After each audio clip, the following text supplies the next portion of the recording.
Hello， 大家好，我是兜兜。小医仙带着中了魔毒斑的萧炎回到毒宗的总部，为了延缓萧炎魔毒斑爆发的时间，小医仙用上百种毒草毒虫配制了一池毒水。萧炎在这池毒水中修炼，再配合小医仙的引导，这可以将他体内的魔毒斑暂时压制，延长魔毒斑爆发的时间。小医仙在进入池水为萧炎引导前，要求美杜莎和紫妍出去，但美杜莎觉得只是引导而已，没有什么见不得人的，不肯离开。见他们执意要留在这里，小医仙也没有办法。随后小医仙便在他们惊讶的目光中将自己身上的衣服都解开了。美杜莎见到小医仙的举动，若无其事的转身将偷看的紫妍带了出去。小医仙听到紫妍在离开前说自己没有她变身后的大，恨得咬了咬牙。而就在小医仙即将进入池子里面时，突然发现池中的萧炎睁开了双眼，正看着自己。片刻后，十分尴尬的萧炎转移了目光，小医仙就赶紧钻入了池子中。小医仙将水中的毒素通过他的身体控制，再对魔毒斑进行彻底的压制。但在用符文彻底封印住魔毒斑的时候，却发生了意外，一丝细小的剧毒黑线从符文中逃了出去。好在这丝黑线非常细小，萧炎成功利用异火将它炼化完之后，实力也提升到了2星斗皇巅峰。小医仙的封印只能将魔毒斑延迟2年的时间，并且这种封印只能使用一次，也就是说萧炎必须要在2年内找到一个斗尊实力的强者帮他解毒。但斗尊强者可以算是斗气大陆上金字塔顶层的存在，放眼整个大陆，能拥有这种强者的无疑不是大陆一流乃至超一流的势力。萧炎觉得把希望放在斗尊强者的身上，不如再努力寻找第3种异火更靠谱一点。萧炎想到了自己手中拥有的净莲妖火的残图，从他拼凑的地图来看，这份残图总共应该有4份。现如今萧炎手中已经有了3份，但想要在斗气大陆找到最后一份残图，无疑是大海捞针。想要多知道一些关于斗气大陆的消息，必须要找一个信得过又对大陆比较了解的人。萧炎突然想到了迦南学院的苏谦大长老，而且他还想起传说中的内院院长也是一名斗尊强者，如果能遇上那位神秘的院长，或许可以请他出手帮忙。得知萧炎准备再回黑角域，美杜莎忙问需要他跟着一起去吗？虽然美杜莎跟着萧炎可以帮很多忙，可美杜莎一走，炎盟和蛇人族的安全便没了保障。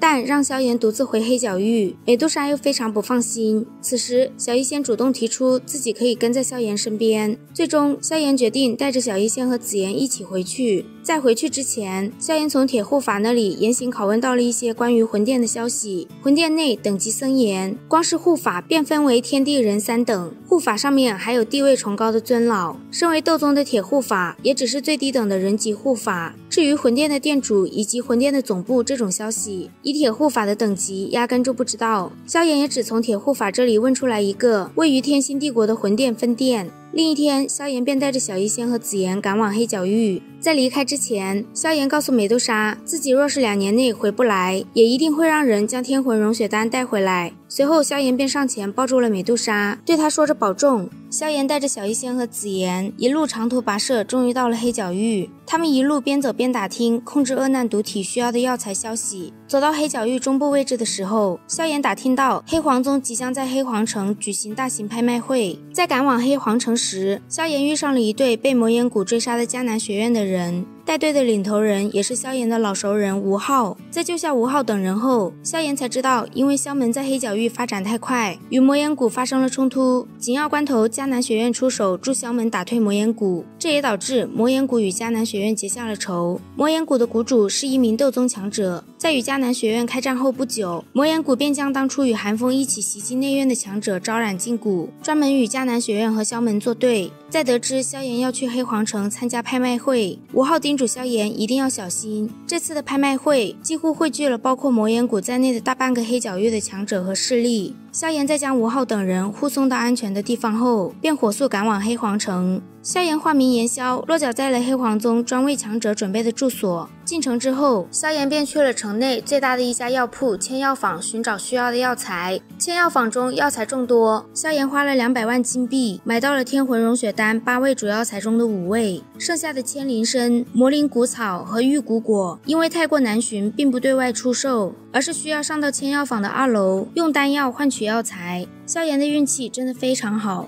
他需要的3种药材换单集会上都有，但在萧炎准备换这3种药材时，却被人拦了下来。想和萧炎抢药材的是黑皇宗的首席6品炼药师齐老。齐老搬出自己的背景，想要萧炎知难而退，但萧炎却不鸟他。想要换取这些药材，千药坊给出的条件是5品丹药。齐老拿出1枚5品风行丹，便想将萧炎面前的药材拿走，但马上萧炎便拿出了1枚品质极好的5品斗灵丹。齐老见状也拿出1枚斗灵丹，但却被千药坊的人嫌弃品质比萧炎的差。萧炎成功换取到了天魂融血丹的最后3种药材，也得罪了黑皇宗这位小气的首席炼药师。不过得罪这种小人，萧炎完全不放心上。在离开之前，萧炎问千药坊的房主是否听说过菩提化体涎。房主身旁的炼药师告诉萧炎，菩提化体涎是菩提心表面的分泌物，而菩提心则是由菩提古树经过岁月凝聚而出的粘稠心状之物。菩提心若是被人服用，可以逐渐取代人体的心脏，温养增强灵魂。